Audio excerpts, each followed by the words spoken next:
Fitted Japan!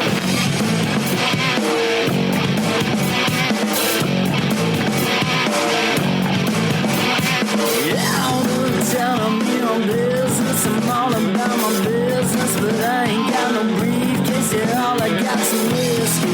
Open now the whiskey, bring it to you. Yeah, I'm leaning up against the door, and my feet set to the floor, and we're messing on go. Yeah, I've been in before. I'm a broken man, needing remedial lands. I'm all about my business. Let me love you till the morning. Let me love you till the morning, yeah. What's up, faders? Welcome to yet another action-packed episode of Got Faded Japan, and I am your host, Johnny. And I'm your co-host, Tom Tokyo. That's right, and as you find folks know, Got Faded Japan is about two dudes, coffee. Coffee. Tom, Japan in the news. Japan in the news. Japan in the news. All right. Okay. Have you been drinking this morning? Oh, I've been off it for a while. Been off it for a while? My schedule's too demanding. Okay.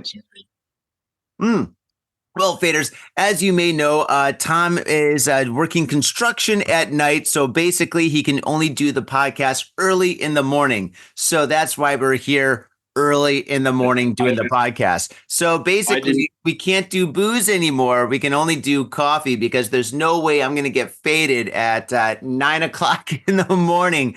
Oh, God. Too much to do, too many people to see, and too many things that I should probably be thinking about. Tom, what's up with your construction job?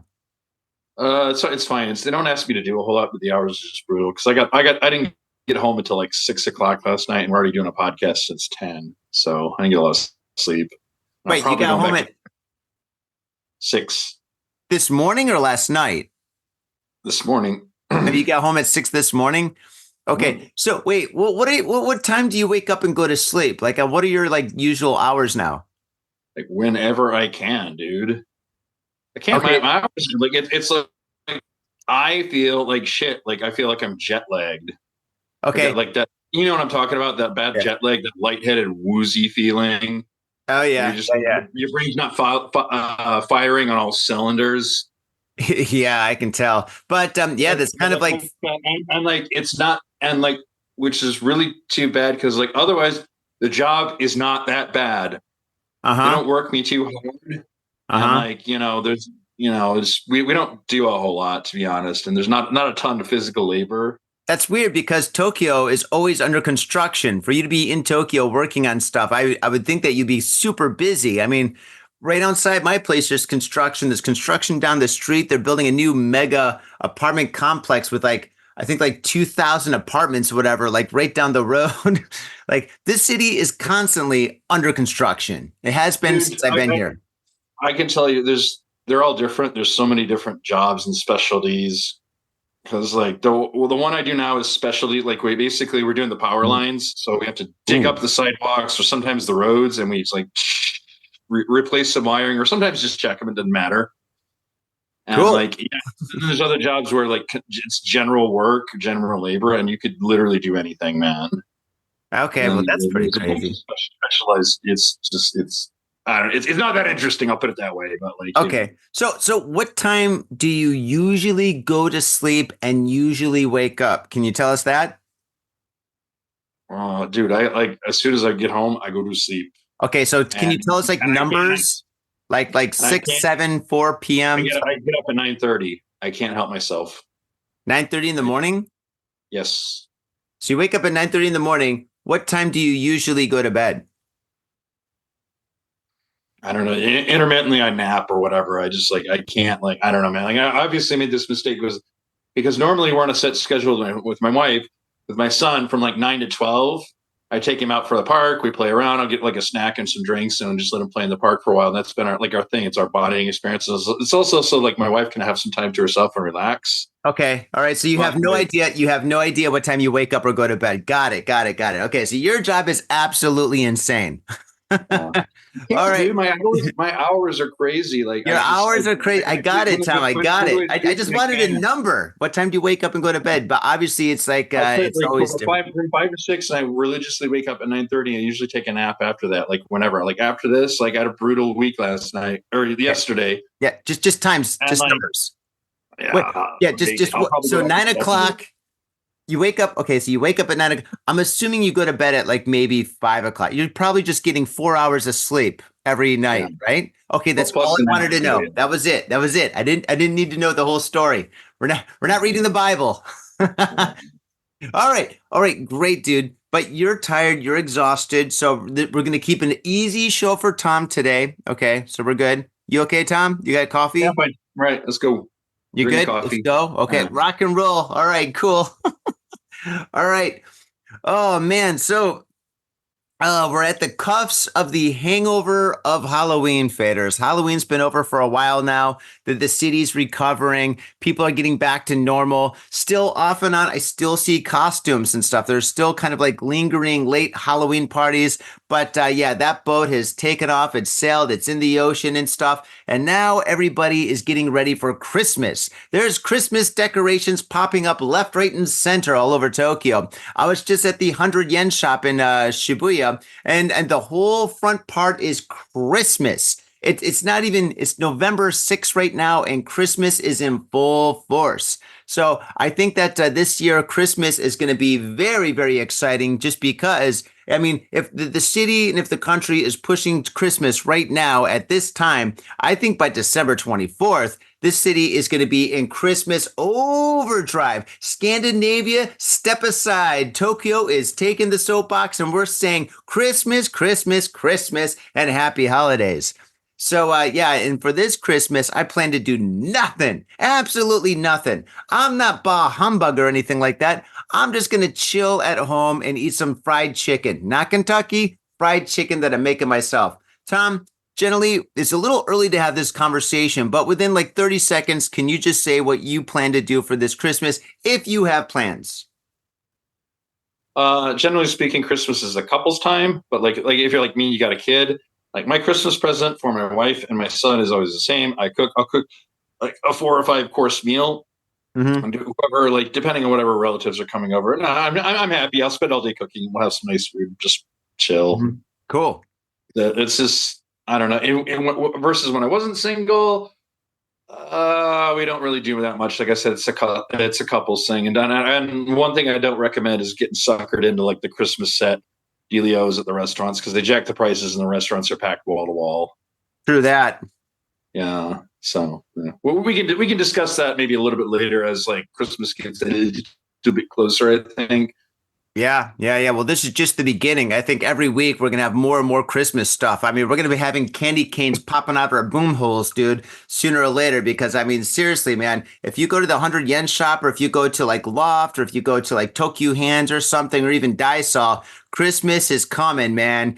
Oh, Saint Nick, dude, he's listening to Tokyo and he's like saying, yo, this is the new hotspot for Christmas. So I don't know what's going to happen in the future, but I think it's going to be ho, ho, ho. 'Tis the season, right? Like, yeah, like, don't get me wrong. Like Christmas is usually pretty fun for me because I got a small child, and obviously he goes nuts, and like he has fun. We all have fun, and like even like Easter, they don't even celebrate Easter. They don't even know about Easter. Like even doing like something simple, just even like an Easter basket and some like chocolates and some candy for him. It's pretty fun. Like, ooh, the Easter bunny's come. Like he's still young enough. He thinks all that stuff is real. I do too. Yeah, I do too. Absolutely. Whimsical fancy adventure. I still don't understand Easter. It's something that I haven't really looked into. Christmas is still mind-boggling, but whatever. It's interesting. They're fun holidays, and it's a fun time to celebrate time with your family and friends. Halloween, I understand that one 110%. Hail Satan. All right. Well, in between Halloween and Christmas, actually, faders, is the Tokyo Art Tank Art Exhibition that I'm having from December 2nd to December 8th. If you're in Tokyo, if you're in Japan, if you're in Asia, if you're on God's beautiful planet of Earth, please come on down to Tokyo Art Tank, located at Gallery Conceal in Shibuya. Yes, this is an advertisement for my art exhibition because I'm putting so much work. Holy smokes, it's not even work. I'm putting my soul, my blood, my sweat, my tears into this art exhibition. I've got 30 artists exhibiting their artwork in 5 rooms in downtown Shibuya, and I'm flying in 2 artists. One's a videographer from Taiwan, and the other one is coming in from Berlin, Germany. And the way that the yen is right now, it's expensive, and I'm going broke. So come on down. So you want so in other words, what you want is you want some tourists to splash around that strong foreign currency at your art exhibition. Am I correct? I mean, I think that's what all curators want.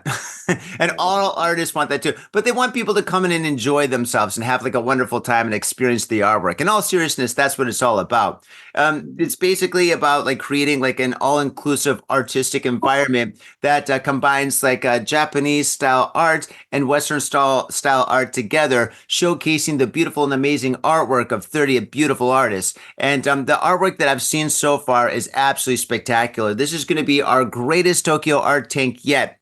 Oh my gosh. The artwork is going to be from ceiling to floor, from wall to wall. It's going to be nonstop. It's going to be an emotional, visual, spiritual adventure for most people that come in and enjoy the show. It's going to be absolutely fantastic. I'm really looking forward to it. I'm putting in so much work. I've been working on this for already, I guess, like 3 months now. And I've got 1 more month to go. So I can see the finish line. You know, it's at the end of the tunnel. I can kind of see it. I'm running closer to it. I'm like, there it is. It's over there. But oh my gosh. So in other words, you're rounding last corner. You're coming down the home stretch. You can see the light at the end of the tunnel. Oh my God, Tom, I'm so stressed out. But yeah, it's right there.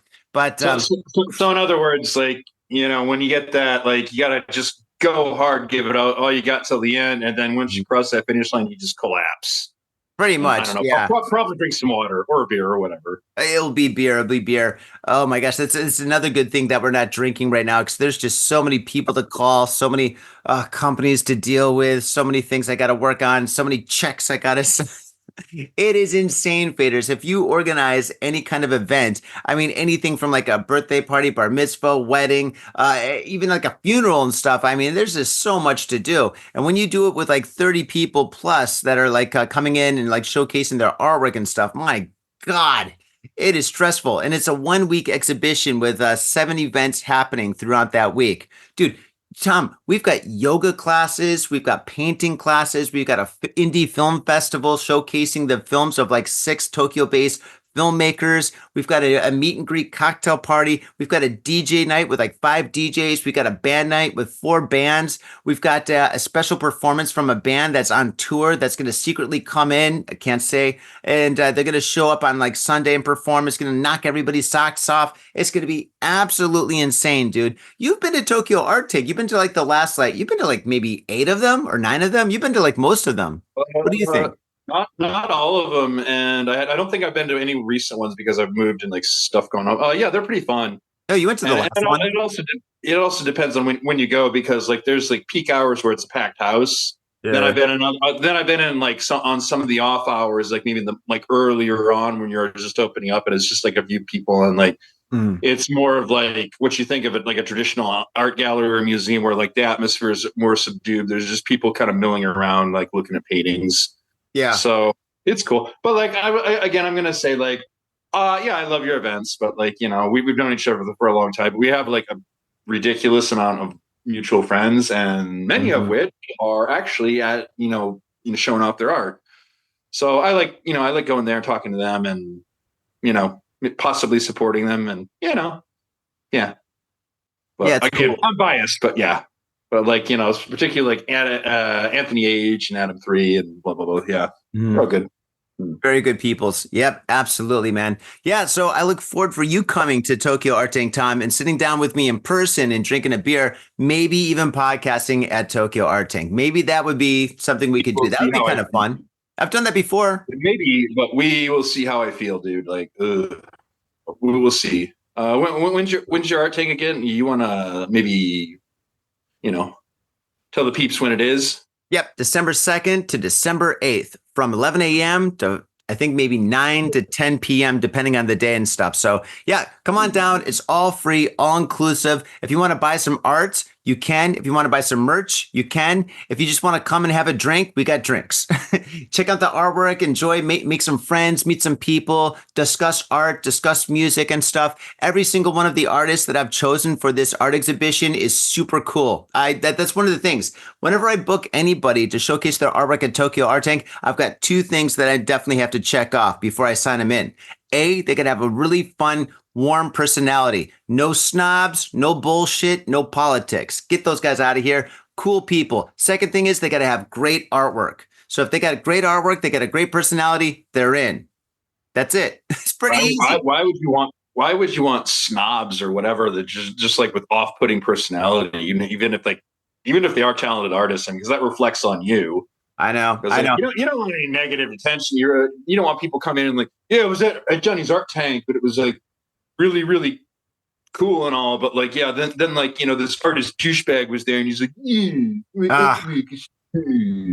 I know how that is. Yeah, been there, done that. I understand. But no, it's pretty fun. Or just like some of the other random people I've taught there that are maybe like friends of friends or whoever, or just like it's an interesting crowd, and it's in Shibuya. It's not too far away from the train station, and the gallery's cool. So 3 minutes. Yeah. So that's cool, man. So I look forward to seeing you there, Tom. I'll buy you a beer. Oh man, I will try. We will see. We'll see what's going on. Speaking of looking forward to something, I look forward to the news. Tom, do you have the news for today? Do you have an article? Yeah, I got a bunch of stuff. Okay. Do you want to go first? I went first last time. Yeah, sure, man. I can go first. Yo, what's up, Faders? Got Faded Japan has got a new sponsor. Our new sponsor is Gamuso Bar, located in Asagaya, Tokyo. If you're kicking it in Tokyo and you want to get your groove on, get your fade on, you better get your ass down to Gamuso. Gamuso is located in Asagaya. It's about 11 minutes from Shinjuku Station on the Chuo line. Gamuso has weekly bands, weekly performances. And hell, if you got your own event and you want to hold it at Gamuso, we'd love to host you. So contact Gamuso at www.gamuso.com. That's www.gamuso.com. That's right. Gamuso has not only beers in the bottle, but beers on tap. We've got every drink you want, so come on down to Gamuso. Gamuso, and if I'm working, tip me. Have your attention, please. Attention. Hey, yo, what's up, Vaders? Johnny here. You know I love booze and news, but I also love art. So come on down to thespiltinc.com and check my art out. I've got tons of stuff there for you to check out. I've got paintings, I got prints, I got videos. And I tell you what, if you like a painting, I could probably sell it to you. And I tell you what, if I can't sell you that painting, I will definitely sell you a print. I've got prints of all my work. Prints are about 2,000 yen each, about $20. But if you buy two, you get the third one for free. So come on down to thespiltinc.com. Yo, and on top of that, I'm looking for commissioned work. So if there's something that you want me to do, I can make it for you. Just check out my stuff and see if you like my style. And if you like my style, I can definitely paint you anything on canvas, paper, whatever. I've done it all. So come on down to thespiltinc.com. That is THESPILTINK.com. Thespiltinc.com. Proper. Mitsuya Liquors. Yo, what's up, faders? If you're in Asia, if you're in Japan, if you're in Tokyo, if you're in Asagaya, you better get down to Mitsuya Liquors. That's right. For the most affordable prices in Japan, you can get over 300 different kinds of beer. That's right, over 300 different kinds of beer. And of course, they got all the shochu you need, all the sake you need, and of course, they got wine from California to Italy to France to New Zealand. They got it all. When I say they got it all, they really, seriously got it all. There's no joke about that. So get down to Mitsuya Liquors. And if you go in there and you say, Got Faded Japan, you will be more than welcome to go into their back room and drink those beers that you just purchased. That's right, Got Faded Japan at Mitsuya Liquors. And 3 times a week, they have a sushi chef there.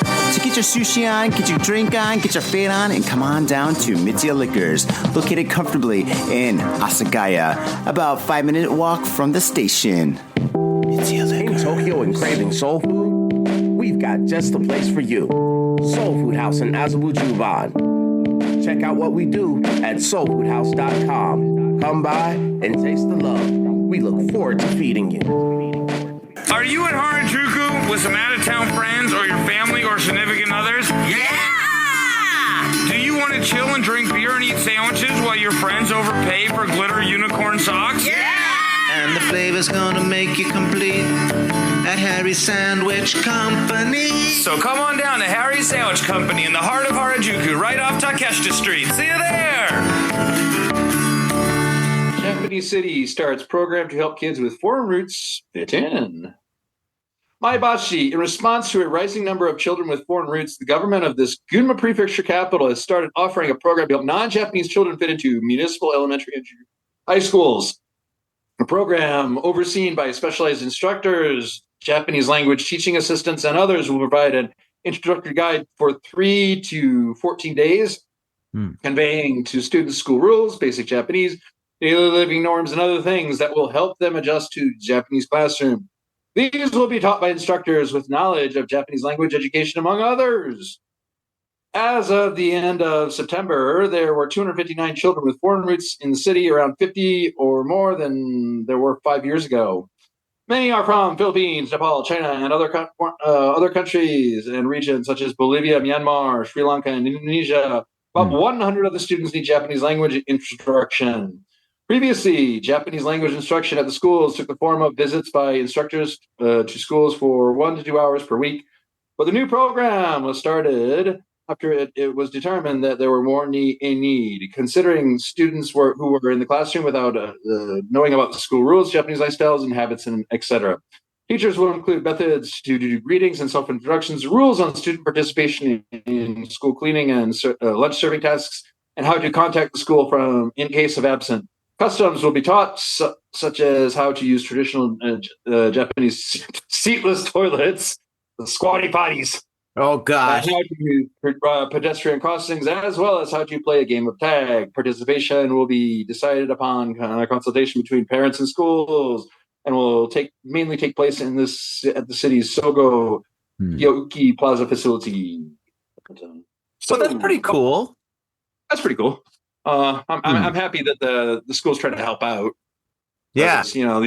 I mean, like, regardless of where they're from, like, I mean, some of these kids are probably terrified. Oh, yeah. Because you think about it, they move over here, they don't know, like, the rules, the language, and, like, I don't know. It's different from Western countries. I think a lot of these from Asian countries, but still, and like, I don't know about you, but the first time I came over here, I thought I landed on an alien planet, and I was basically a tourist. And, like, as far as being a tourist, I could do a little bit of Japanese and some of the basics about the etiquette and the cultural stuff. But again, I was a tourist. I was only here for a week or two, and I was staying with a Japanese friend who was willing to tour guide me around. So, like, my goal was just not to be an asshole, basically. You know what I'm saying? Your main goal? I've only got one goal while I'm here, and that's not to be an asshole. No, but, like, you get what I'm saying. Like, I just, like, obviously I wanted to go out and have fun and enjoy myself, but, within reason. Yeah, I can imagine. And I completely agree with you. Being a little kid and going into a school system where, like, everything has got to be radically different, it's got to be absolutely terrifying and stuff. It's just like how the whole system is in Japan is, like, basically, like, it's very, very, very different to, like, other countries, especially, like, Western. Actually, I think compared to, like, most countries, isn't it? Like, everything's unified and nobody can talk when the teacher's talking. Nobody can ask questions and stuff, whatever. I mean, when I first came here, I worked in the junior high school system for a minute teaching English and shit. And I was kind of surprised in how different it was. Yeah. I mean, it's a lot. If you get put into the school system, it's not bad because, like, again, they don't expect a whole lot out of you. Usually, if you're just one of the assistants, like, you kind of got to be a little bit of a yes man and kind of smile and nod. But, like, yeah, being a kid and getting thrown into the deep end here, because, like, Japan's just very, very unique. Even you could argue that any country is, like, each and every country is unique, and that's true to a point. But Japan is just wild, and, like, I think that now more than I ever did, because, like, all the teeny tiny little rules that there are, I'm watching my kids go through. My kid go through it, like, in real time, because my mom, you got to do this, you got to do that, And like, he's looking at Mama and he goes, Mama, Papa doesn't say itadakimasu. You have to say itadakimasu or grace before eating. And it's like, yeah, I'm not doing that. My wife's like, you should. I'm like, no, I'm just not. Yeah, you got to do that before you eat in Japan. Yeah. Oh man. Yeah. So, but this is kind of cool that, like there's people going out there and the cities going out there and they're trying to help, these international kids kind of like adjust to like the culture and the system and stuff. That's really cool. I mean, it's only with Japan having the lowest birth rate in the world. It's only going to get crazier because you got more and more foreigners coming over. Yep. For the labor shortage to help repopulate, blah blah blah blah blah. So Japan is a changing, man. It is. It's not like America where it's like what is it like 50,000 people entering the country legally, kind of illegally every day. But we're not going to talk about that. Not talking about politics. Not talking about politics. No, we're not talking about politics. But even that, like the different racial backgrounds, and like a lot of people are just mixed, and it's it's cool, right? You don't see that here. They're very homogenized society. Well, unless you get on the Yamanote line, there's a lot of tourists on that line. Every time I ride the Yamanote, I feel like I'm back in New York. I'd tell you what, man, you go out in the country just a little bit, like it's like the amount of other people, like you see other foreigners, you see drops off precipitously. Like I'm in like the Yokohama suburbs, and I see them once in a while, but I don't see that many other foreigners. Okay, cool. But anyway, here in Tokyo and stuff, yeah, there's tourists. I mean, I got to take the Yamanote about an hour and a half. I'm going to get on that train, man, and I'm going to be like, am I back in New York or what? Come on. Hey, how you doing? Hey, buenos dias. Hey. Yeah, so anyway, speaking of Tokyo changing, our next story is interesting because our next story is about cycling. And I love to cycle. That's how I prefer to like commute, is how I prefer to actually travel around Tokyo. And actually, you should too if you're visiting Japan or living here. I mean, it's a great way to see the city and to learn the city too. And when you're riding a bike, there's always something that you'll find. You always find like maybe like a new ramen restaurant, or you'll find like a little cool shop or something, or maybe like a little antique toy shop or something. You find so many cool things when you cycle because you take shortcuts and you go on the back roads and stuff. Anyway, here we go. Cyclists in Japan risk jail for using mobile phones while riding drunk. Tokyo. Cyclists using a mobile phone while riding in Japan could face up to 6 months in jail under strict new rules that entered into force Friday. This is new. Those who breach the revised road traffic laws can be punished with a maximum of 6 months in prison or a fine of up to 100,000 yen. Quote, making a call with a smartphone in your hand while cycling or watching the screen is now banned and subject to punishment, end quote. The National Police Agency says some accidents caused by cyclists watching screens have resulted in pedestrian deaths, according to the government. Although the total number of traffic accidents is declining in Japan, the proportion that involves bicyclists are on the rise and increasing. Unlike many other countries, riding a bicycle on the pavement is allowed in usually law-abiding Japan and a common sight. Under the new rules, cycling while drunk can land the rider with up to 3 years in prison or a fine of up to 500,000 yen. Those who offer alcoholic drinks to cyclists, bartenders, izakayas, restaurants, barbecues, your friend's house, can face up to 2 years in prison, not jail, prison, or a fine of up to 300,000 yen. So basically, if you're looking at your phone while riding your bicycle, actually, if your phone's in your hand while riding a bicycle, or actually that's not said here, but if you have earbuds in your ears, or while riding drunk, they're going to throw the book at you. And basically right now, I read a newer article, but it wasn't written that well, where Osaka is already like busted like a bunch of people and stuff. So the cops right now are targeting cyclists for doing this. So if you are planning on coming to Japan, or if you are living in Japan, do not drink alcohol whatsoever and just keep your phone in your fucking pocket. Because the thing is, though, if you get busted, dude, who wants to spend 6 months in prison in Japan for looking at your phone or making a phone call or listening to music while you're on your bicycle? It's pretty strong. I mean, what do you think, Tom? Well, I mean, I agree with a lot. I don't know. Like, actually, I'm cycling now as well because like I got my bicycle fixed. Yeah. Nice. Because my choices are like where my workplace is. This is sweet, but like my work is like hella close. But I have a choice. I can take a 10-minute bicycle ride to work, or I can walk 25 minutes. That said, even walking is not bad. But like when I finish work, I just want to get home, go to sleep. That's about that. Gotcha. Yeah, it's a godsend. Riding a bicycle is great. It's really great. But yeah. These rules, but I just think that these penalties are very harsh, man. 6 months in prison. Could you imagine you're sitting next to rapists and murderers and arsonists, and they're like, "So, what are you in for?" And you're like, "Well, my mother sent me a text because my sister just had a baby, and I just wanted to take a look at it, and I just pulled it out of my pocket for a second, and here I am, 6 months." Yeah, like I've heard a couple of stories about people cycling drunk. One was when I first got to Japan when I was in Kyushu. Like one of the guys, and like he was management level at one of the pretty respectable schools. But like, oh man, like he was like was riding home from the bar drunk, and he's sitting. This is his flip phone era. He's just like texting, and like he's on the phone texting. He looked up, and he had about a second or two racking, just plowed right into a vending machine. Totaled his bike, totaled the vending machine. Got pretty banged up. And just like literally just like he got out of it though because he just hopped off it and like basically limped home, and the cops came because all bicycles are registered. The cops came the next day, came to his place, and he's just like, "Oh yeah, my bicycle got stolen." And I don't think they bought it, but he didn't get busted for it. And also I don't think the laws were as strict. But that's nothing compared to the worst story I heard. Apparently at one of the schools I worked at for a while, like one of the head English teachers, like he went to a company party, and those companies parties, people get pretty lit and pretty wild. He got tanked, and in front of all the other teachers, hopped on his bicycle and pedaled home.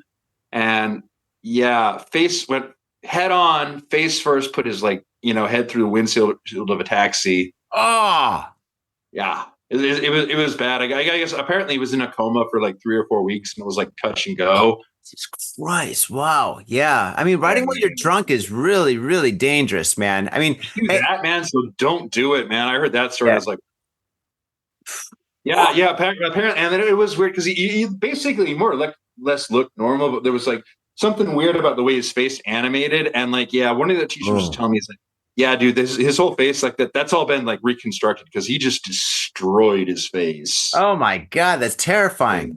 Wow. Yeah. So, don't do it. Don't do it. Wear a helmet. Oh my gosh. Yeah. Drinking and operating anything mechanical is a bad idea. Even a cell phone. I mean, we've all been there where we sent like the wrong message to the wrong person accidentally. Somebody. Oh yeah, gosh, yeah. Calling somebody up like, "Hey, how are you? I just miss you." Oh God, yeah, those drunk calls. Yeah. Any machinery whatsoever. I mean, even a pencil. Don't even touch a pencil when you're drunk. Hang out with your buddies, enjoy yourself, and have a good time without machines. I was out drinking with like a couple, like just like a large group of people, and like one of the girls in our group, like, got up, went to like it was a bigger venue and everything, but like she got up and went to the toilet, and she's just sitting there doing her business or whatever. She was sitting there, and like while she's in the toilet, some drunk girl's like, "Oh, I'm kind of drunk, and I think I'm gonna text my ex or call him or something." And then like 5 or 6 women are like, "No, don't do it." Yeah, that's the worst. Don't do that. Oh God. And the worst thing, they have each other's back. It's like, don't do it. Don't do it for a reason. Yep, that's right. Tom, next story. I think this one's kind of cool. You want DJs or you want monkeys? Wait, did you say DJs or monkeys? Or DJs are monkeys. Yeah, do that story. Which one? No, it's one or the other. A or B. DJs or monkeys? We're running out of time. Shortest one. Okay. Monkey without left hands thought to be on the move in South Tokyo. Man, it's crazy. We have a bunch of monkey attacks, and now they're getting all up into Tokyo. Uh-oh. Kanagawa, which isn't quite Tokyo, but whatever. A monkey without a left hand is thought to have moved southward to the greater area of Tokyo near Kanagawa Prefecture, and local governments are asking residents to report any sightings urging them to stay away from the animal. Sightings of the monkey without a left hand have been reported in Kanagawa's prefecture's Shonan area in the Miura Peninsula. Similar sightings had already been reported in areas including Tochigi Prefecture and Tokyo. It is believed that the same monkey has moved southward. According to the local authorities, the monkey is spotted in Kanagawa Prefecture, city of Chigasaki on October 16th and 17th, and in the cities of Fujisawa, Kamakura, and Zushi. In the town of Hayama in the same prefecture from October 17th. It has been in the city of Yokosuka, also in the prefecture between October 23rd and 26th, in the prefectural city of Miura, in the southern tip of Miura Peninsula between 25th and 31st. The monkey appeared in Yokosuka again on October 30th on Halloween. So it's like missing a left hand. No, this is crazy, man. It's a pirate monkey. Pirate monkey. That is awesome. A pirate monkey. I love that. But Tom, this is ridiculous, man. That prefecture is massive. That prefecture is like the size of Ohio, right? So basically this monkey's going from like one area to another area to another area. Like, what's it doing? Is it like taking the train system or something? It's got like a cell phone using the maps or something. Is it Ubering around? Because Tsukiji is way down south compared to like Yokosuka, right? So it's just like, how is it getting around? It's crazy, man. Unless there's like maybe like a new hybrid. Huh? I'm questioning that myself because it started up in Tochigi, which is northeast of Tokyo, and it's like it's a state. Like that's like even like the borders of Tochigi. Oh shit! Did I lose like I cops by train? It's not close. Like you had to have hopped on the train then or hopped on somebody's van or I don't know, man. And they know it's the same monkey because it's missing a left hand. And like honestly, now it's down by Yokosuka where the naval base is. And like, guess what? If you're on the naval base, like, so this is the Navy guys are down there. And guess what? Like some of those places if you're on there, it's like, the naval bases, it's American soil. And guess what? They got guns. So it's probably going to get put down. Well, yeah, that's pretty crazy. I don't think they'd do that to a monkey, actually, to be honest. But holy smokes, I think this is actually a person. This is a dude running around. He got a cool Halloween costume, but this guy is like left-handed or right-handed. He's like missing a hand, right? And so basically, this guy's like running around. He's checking out his costume or something. This guy, it's funny that they're calling it a monkey if it is like a guy in a costume, because the thing is, I would say Bigfoot. There's like Japanese Bigfoot, right? That's what I like. I don't think the monkey's that big, but like I don't know if it is a dude in a costume. They're pretty committed to their role because it's been going on for almost a month. Have you seen my friend Taka? My friend Taka is like 4 feet tall, right? Yeah. If he got in a monkey costume, maybe it's a chick, man. Some of these Japanese girls, they're teeny tiny and cute. Yeah, whatever, guy, girl, whatever. But like, my friend is like, and I'm not the tallest guy, but my friend is like at least like a foot and a half shorter than me, right? So if he was wearing like just call it like a Halloween monkey costume, and I saw some monkey costumes. Did you see the Donkey Kong in Shibuya recently? That it's like that some guy dressed like Donkey Kong, and this costume was like 12 feet tall, and he's running around like just call it Shibuya Scramble during Halloween. Did you see that? Google it. It's absolutely crazy. Version. Dude, Donkey he was one. Somebody was dressed like Donkey Kong, and he was huge. He was like the size of a bus, and he's running around, and everyone's like, And I think they called him King Kong, but the guy was Donkey Kong. But anyway, yeah, that's pretty insane. So yeah. Anyway, if you are out there wearing a costume as a monkey and stuff, be careful because you might get shot with a bow and arrow, or who knows what, maybe a ninja blow dart or something, because everybody's going to think either you're a monkey causing trouble or you're Bigfoot. And who doesn't want to have Bigfoot on their wall? All right, next story. Okay, man nabbed for alleged voyeurism. Maybe I've had too much coffee. Man nabbed for alleged voyeurism at Uniqlo fitting rooms in Tokyo. Oh, Uniqlo. I actually like Uniqlo. It's kind of expensive now, but the quality is really good. A manager at Uniqlo. Because I shop at Uniqlo as well. And Don Quixote because my options are this. It's either the big chain stores or shop on Amazon because like I'm actually physically that big. Like I can't find clothes that'll fit me. So Uniqlo is like and Don Quixote are about my only options unless I want to go online. So Yeah, you got to go to Uniqlo in Ginza. They have Western sizes there, and it's like a huge building. Okay, a manager at Uniqlo shop in Tokyo has been arrested. Oh, it's a manager. Damn. how do you get promoted, man? Yeah, for allegedly secretly taking photos of 8 female customers as they were changing in fitting rooms earlier this year, police said Thursday. Kohei Takahashi, 35 years old, who was arrested on Tuesday, has admitted to the allegations, with the police quoting him as saying, quote, "I could not resist the urge to look at women's underwear," end quote. You know, that's pretty funny because he sells underwear. He should just look at the underwear in the underwear section instead of in the changing rooms. That would have been totally fine. Or Takahashi, hear me out. Go online and watch porn. It's cheap, it's easy, it's legal, and you ain't going to get in trouble. And you ain't got to. You know what? Nobody else has to know about it. You be gotten to broadcast that shit. Yep. You don't wind up on Cafe de Japan. Takahashi allegedly used smartphones to secretly take pictures of the women from under doors and curtains in July and August at the Uniqlo shop in Toshima Ward. The police said secret videos he allegedly made at the shop have also been found, according to the police. His arrest came after the police were investigating him for separate incidents in which was suspected of taking an upskirt photo of a female woman student on a train, Tokyo's JR Yamanote Loop line in August, they said. Okay, well, yeah, this guy is just bad news. I mean, he's a pervert from top to bottom to left to right and stuff. He's on the trains. He's in the stations. He's in his own shop. Don't they say, don't shit where you eat? This guy shat everywhere. Holy smokes, dude. This guy should be banned from cameras. Tom, thoughts? This is like you say, man, like first of all, my opinion, like, how did he get promoted to manager? I'm wondering about that. Age? And in this case, it only took once, you know. So he got busted on a train for filming a chick skirt. Mm-hmm. Cops nabbed him, and like he got sent to, like, you know, the pokey, and they just went through his phone. They found like 8 different incidences. Like, so I'm probably going away for a long time. Like, oh my god! Oh my god! Oh my god! Oh my god!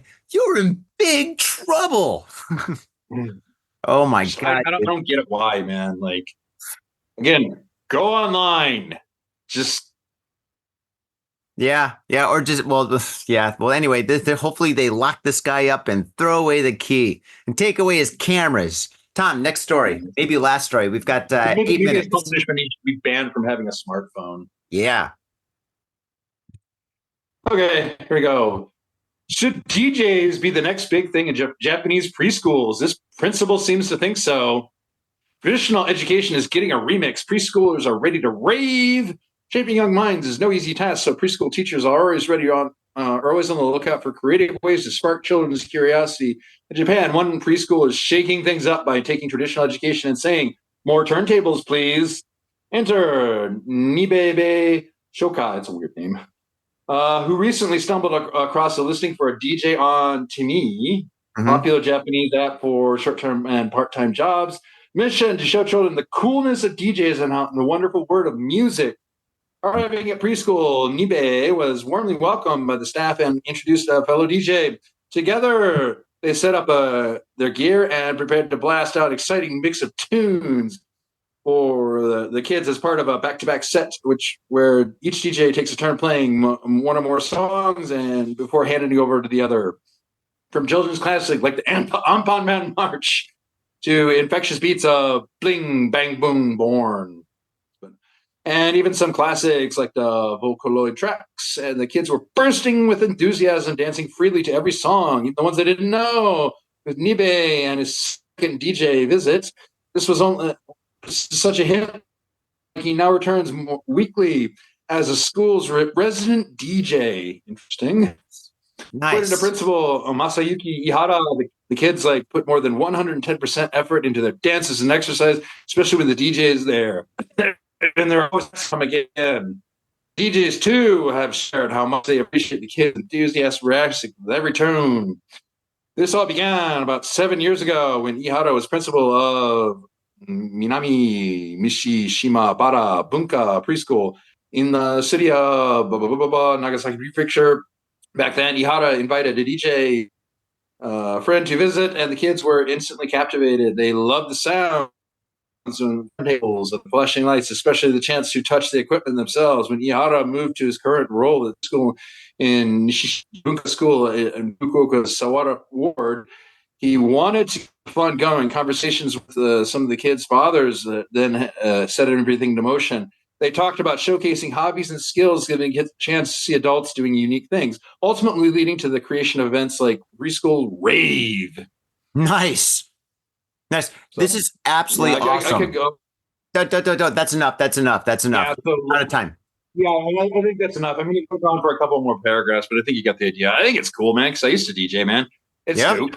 Yep, absolutely fantastic. Like, if you ever taught, like, I used to teach at preschool, man. The kids go nuts over like minor stuff. You basically, being a preschool teacher is basically about building fun, like positive environment for the kids. And if you can do that, then you can learn whatever.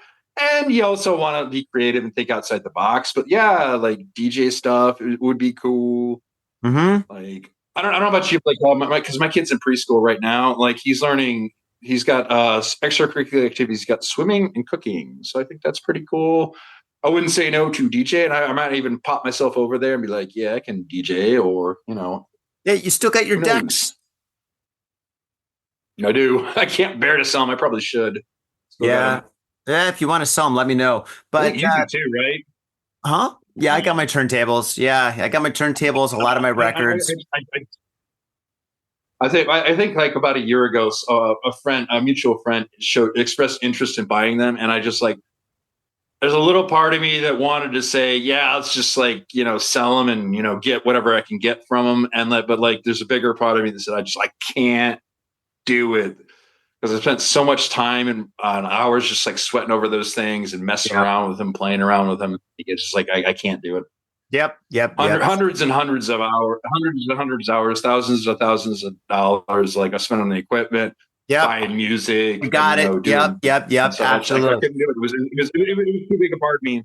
Yep. Got it. Yeah. It's hard, man. But the cool thing is, man, this is great that, you know, they're getting like good music into school because usually little kids learn like head, shoulders, knees and toes. Now they're like learning like maybe like, I don't know, the breakbeat version of Rock the Casbah or something, you know, or like, I don't know, like Electro Tears or something, you know. So this is really cool that these kids are learning about like electronic music and stuff in a positive way. And also dancing is a great way for kids to like relieve anxiety and stress and stuff. And maybe this is better from recess. And also in that area over there, it gets kind of cold in winter. So if it's snowing outside and the kids can't go outside and they need to have recess to kind of, you know, get all that angst and stuff out of them and stuff. Dance class, man. That's cool. Very cool. I'm looking forward to this for whenever I have kids. You know, that'd be awesome, dude. Something you might want to look into too, teaching your kid how to DJ. Still got your decks. Like, I think a couple of years ago, it was in one of the Tokyo suburbs and I had the day off. I wasn't booked to DJ that day, but like I had some friends that were DJing. So I just basically went to support them. And it was during the day, but out in the shopping mall, like some open area, open court. And like, you know, it wasn't exactly a rave or party, but like people up there spinning some quality DJ. Like, yeah, you had little kids like just walking up and just like sitting there and just staring at the DJs like, oh. Got it. Wow, man, that's cool. Man. Kids love a DJ. Kids love musicians, man. All right, cool, man. Well, some of them are. Some of them aren't. Okay, last story. Okay, so since we're kind of like on the positive tip right now on Got Faded Japan, let's continue with positivity. Okay, the Japanese airport says it never loses a bag. Never, ever, ever, never, never. Okay, Kansai International Airport in Japan can't be held responsible for the less superlative performance of airlines or other stops on a traveler's journey, but it claims its handlers never lose a bag. In 30 years of operation, the airport serving the region at around Osaka and Kyoto says it has never, ever lost a suitcase, a set of golf clubs, a stroller, or anything, in fact. A feat its employees humbly shrug off as nothing special. Wow, that's awesome. Quote, we just follow the work process and rules and do what we have to do, end quote. Tsuyoshi Habuta, supervisor at CKTS, one of the handling companies at Kansai, told AFP. Well, that's pretty cool, man. So this is a very short article, but it says that this airport in Kansai has never ever lost any bag or anything and stuff, which is really important to know, because the thing is, I've traveled all over the world. Not all over the world. I've traveled all over Europe and the Americas and so on. And the thing is, I've lost my luggage several times. My wife's lost her luggage, and losing your luggage on a business trip or a vacation or something like that is an absolute nightmare. You've got presents in there. You've got medication in there. You've got your clothes in there. Geez, who knows what you got in there? So the thing is, though, losing anything sucks, and most of the time the airports are able to find it, but sometimes they don't. So in this case here, this airport, kudos to you. Hats off for being absolutely spectacular. And it's cool that they just say that they're just doing their job. They're like, yeah, we're just doing our job. We get a luggage and we just put it over here and everything's fine. Tom, you got to hand it to the Japanese and their efficiency. Yeah, it is part of the culture. So yeah, it is kind of cool. It's very cool, to be honest. The work culture here is different, because even if you're just like a regular working Joe, like people take pride in their jobs. So even if they're airport staff, like ground crew, and they're just handling bags, they still take pride in it. Yep, that's true. That's 100% true. Yep. Yeah. So that's why the service is so amazing here, because even you go to the restaurants, service staff gonna take pride in their job, making sure you have a good experience. Everybody in the kitchen rocking the food they're going to take pride in it, to do the best job they can. Yeah. It's good. It's nice. It's one of the most appealing things about Japan, I would say. Yeah. Do you think it's part of karma? Cause a lot of people here believe in karma. So they're like, listen, if I do a good job at my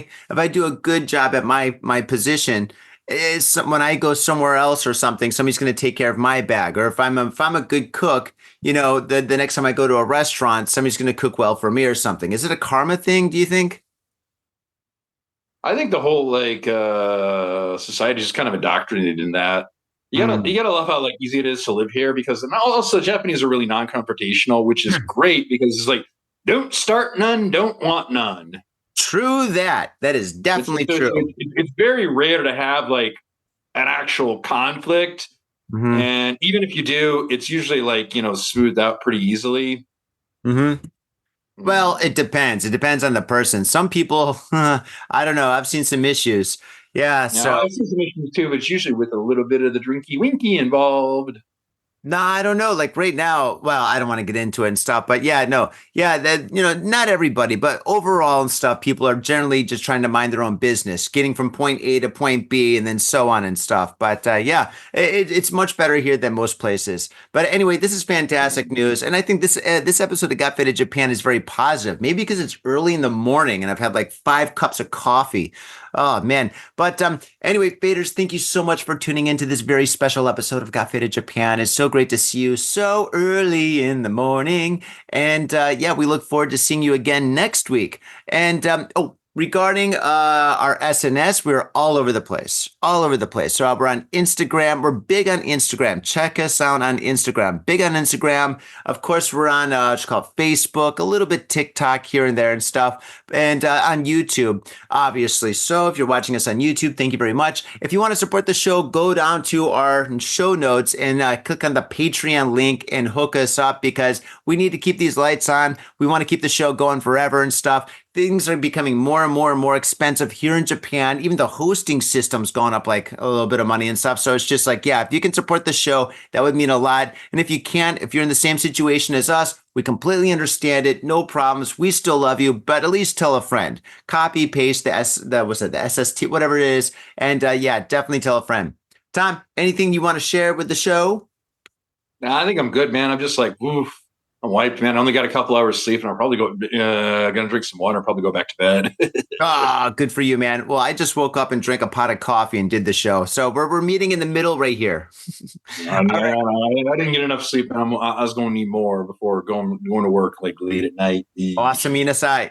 Good night, Tom. Good night, Tom, and good night, faders. Thank you very much for fading with us. Peace. Goodbye. My own brother, a goddamn shit-sucking vampire. Oh, you wait till Mom finds out, buddy. I've got a government job to abuse and a lonely wife to fuck. As far back as I can remember, I always wanted to be a gangster. God, the pressure! I can't take it! I can't take it! I can't stand to it! You sure excuse me? We're going drinking!